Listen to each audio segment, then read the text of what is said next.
નમસ્કાર મિત્રો, આજના વિડીયોમાં નયાબેન જોશી આપણી સાથે છે અને આજે આપણે માર્કેટિંગના અમુક પ્રશ્નો સોલ્વ કરીશું.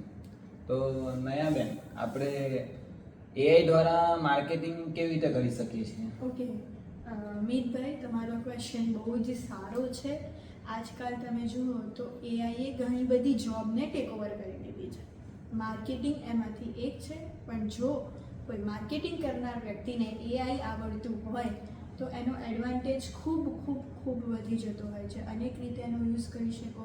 તમે એઆઈ દ્વારા પોસ્ટર ડિઝાઇન કરી શકો છો, આખા કેમ્પેઇન ડિઝાઇન કરી શકો છો.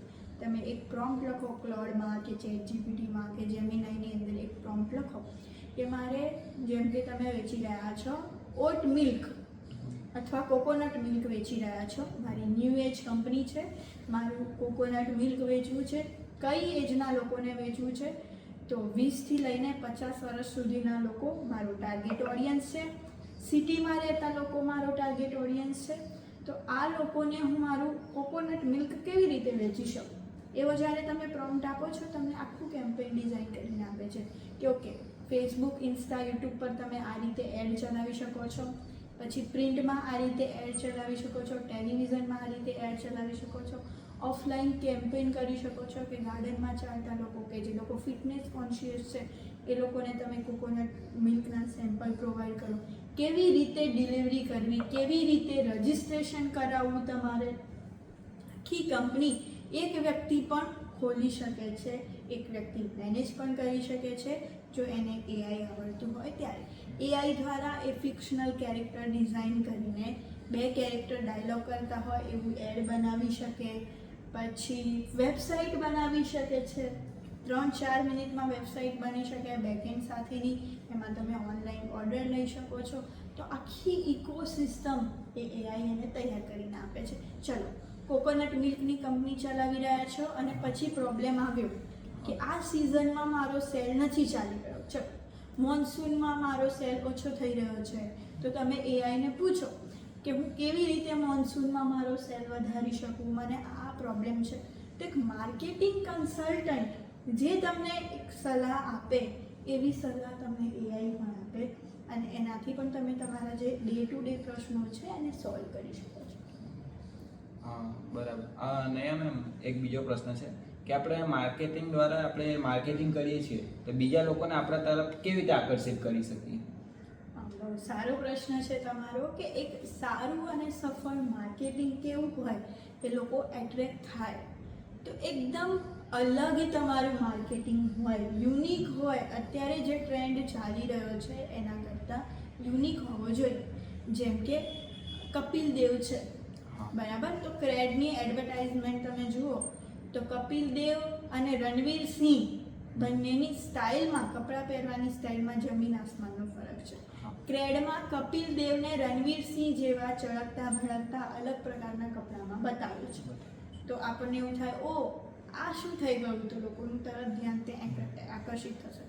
રાહુલ દ્રવિડ, જેને કેપ્ટન કુલ કહેવાતો, એક એવો કેપ્ટન કે જે ક્યારેય પોતાનું ટેમ્પર નહોતો છોડતો, એને બેંગ્લોરના ટ્રાફિકમાં ગાડીને પીટતો બતાવ્યો છે. તો આ બધું શું છે? એક અલગ યુનિક વે છે માર્કેટિંગ કરવાનું. કેટલાક લોકો ફાઉન્ડર પોતે, જેમ કે કોકોનટ મિલ્ક છે, કેટલું હેલ્ધી છે એ બધું હું સોશિયલ મીડિયા ઉપર મારી કંપની હોય તો જાતે આવીને બતાવું. અમારા કોકોનટ મિલ્કમાં અને બીજા જે અત્યારે પોપ્યુલર કોકોનટ મિલ્ક છે જે માર્કેટમાં વેચાઈ રહ્યા છે એમાં શું ફરક છે એ હું બતાવું. પછી જે મારા ગ્રાહકો છે એમને બોલાવું મારી ફેક્ટરી વિઝિટ માટે કે તમે મારી ફેક્ટરીમાં આવો અને જુઓ કે કોકોનટ મિલ્ક કેવી રીતે બની રહ્યું છે, એને અમે કેવી રીતે પ્રોસેસ કરી રહ્યા છે. પછી મારી જ કંપનીના એમ્પ્લોયી હોય કોઈ, જેમ કે કોઈક એમ્પ્લોય છે, કોઈક મહિલા એમ્પ્લોય છે કે કોઈક દિવ્યાંગ એમ્પ્લોય છે જેમનું મારી કંપનીમાં જોડાવાથી જીવન બદલાઈ ગયું, એમનું જીવન ધોરણ સુધરી ગયું. તો એ લોકોના હું ક્લિપ્સ મૂકું સોશિયલ મીડિયા ઉપર કે આ કંપની એમને કેવી રીતે સપોર્ટ કરે છે. પછી જેમ કે તમે અમારું કોકોનટ મિલ્ક ખરીદશો તો હું કેટલા લોકોને ફ્રી સ્કૂલની કીટ આપીશ, કે ફ્રી પુસ્તકો આપીશ, કે ફ્રી પેન્સિલ બોક્સ બાળકોને આપીશ, જરૂરિયાતમંદ લોકોને. તો હું મારી પ્રોડક્ટને સોશિયલ કોઝ સાથે કનેક્ટ કરું છું. જે લોકો ને એવું થશે કે ઓકે કોકોનટ મિલ્ક તો બીજી કંપની પણ વેચી રહી છે, આ કંપની પણ વેચી રહી છે, પણ આ કંપનીમાંથી હું કોકોનટ મિલ્ક ખરીદીશ તો મારી સાથે સાથે બીજા લોકોને પણ હું હેલ્પ કરી રહ્યો છું. તો આ રીતે પણ તમે એક સફળ માર્કેટની જે છે એને પણ પાવી શકો છો. તો એક છેલ્લો પ્રશ્ન છે મારો કે આપણે માર્કેટિંગ કરીએ છીએ તો કઈ એવી સામાન્ય ભૂલ છે આપણાથી જ્યાંથી માર્કેટિંગ આપણું ડાઉન બતાવે છે? ઓકે, બહુ જ સારો પ્રશ્ન છે. કેટલાય લોકોને એવી નથી ખબર પડતી. જેમ કે એક રિસન્ટ તમને ઉદાહરણ આપું, એરટેલ ઘર. તમે પહેલાં બહુ વર્ષો પહેલાં એક એરટેલ 4Gની એડવર્ટાઇઝ જોઈ હોય તો એક બોબકટવાળી છોકરી આવતી, એને આ લોકો ઓયોની અત્યારે બ્રાન્ડ એમ્બેસેડર બનાવી એડવર્ટાઇઝિંગ માટે. તો એવું બોલે છે કે ઓકે તમે મને જોઈ હશે એરટેલમાં, પણ અત્યારે હું ઓયોની એડવર્ટાઇઝ કરવા માટે પાછી આવું છું.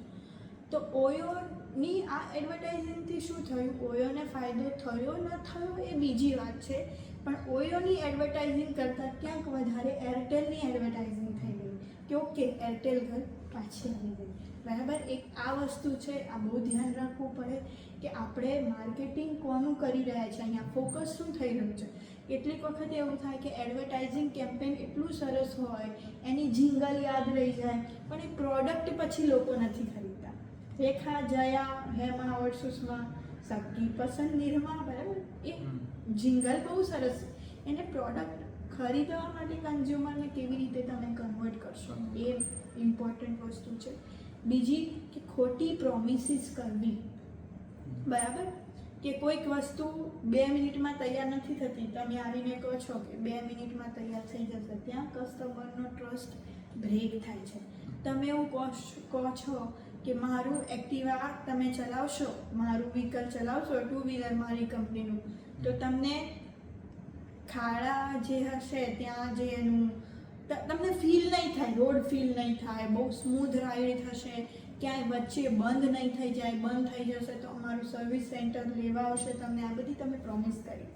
મારું વ્હીકલ બંધ થઈ ગયું રસ્તામાં, બરાબર, રાત છે અને હું જ્યારે કોલ સેન્ટરને ફોન કરું છું કસ્ટમર સર્વિસને તો એ લોકો ઉપાડી નથી રહ્યા, બરાબર, તો ત્યાં એક રોંગ માર્કેટિંગ જાય છે કે જે તમે પ્રોમિસ કરી રહ્યા છો એ આપી નથી રહ્યા. કેટલીય રિયલ એસ્ટેટ કંપની એવું કહે છે કે 1 વર્ષમાં તમને અમે ઘર આપી દઈશું અને 1 વર્ષના 3 વર્ષ કરે છે, ત્યારે એ રોંગ માર્કેટિંગ છે અને લોકોનો ટ્રસ્ટ ત્યાં બ્રેક થાય છે. આ કંપની જે પ્રોમિસ કરી રહી છે ડિલિવર નથી કરી રહી. એક એવું વોલ પુટ્ટી કરશું કે ચોમાસામાં પાણી નહીં પડે અને તમે એ વોલ પુટ્ટીનો યુઝ કરો છો અને ચોમાસામાં પાણી પડી રહ્યું છે, તમે ટ્રસ્ટને બ્રેક કરી રહ્યા છો. તો સૌથી ખતરનાક વસ્તુ છે માર્કેટિંગમાં એવી વસ્તુનું પ્રોમિસ કરવું જે ખરેખર નથી. તો આભાર માર્કેટિંગના સવાલોનું સોલ્યુશન કરી આપવા માટે. તો દોસ્તો આવા જ વિડીયો તમને પણ પસંદ છે તો અમારી ચેનલ સાથે બન્યા રહો. નમસ્કાર. નમસ્તે.